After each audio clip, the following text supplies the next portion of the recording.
Sorry, I'm back. Okay, welcome. So how far your download? It has finished downloading since you left. All right. Now we are going to install it now right away. How? I can't. You're not sharing the right screen, sir. All right, let me do so now. But wherever your download is, just go there, just like you did in the first one. Right click, then install as administrator. Okay. Okay, can you see my screen now? Yes.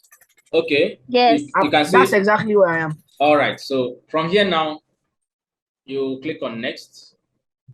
And it still tell you to choose where you want it to be, the folder, destination folder. Just leave it as this by default. So click next. As you can see, there's space required, right? So make sure that you have enough space in your hard drive.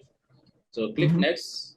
All right. Now it brings up this installation options. Configure your IntelliJ Community Edition installation.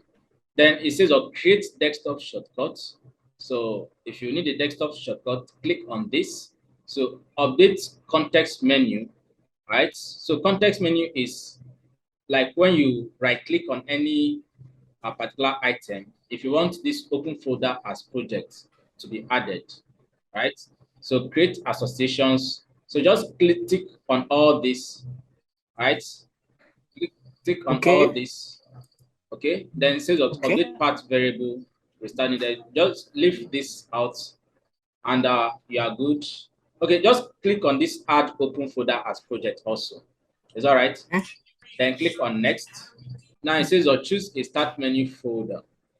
So definitely JetBrains.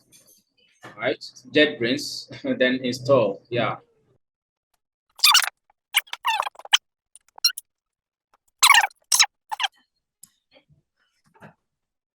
All right, so once it's here, you click on finish and you have it. Okay, if you go to your start menu, you should be able to see it as one of the installed apps. All right, even if you go to your desktop, you should be able to see it also. Okay, so we are going to be opening it up and we'll be configuring it.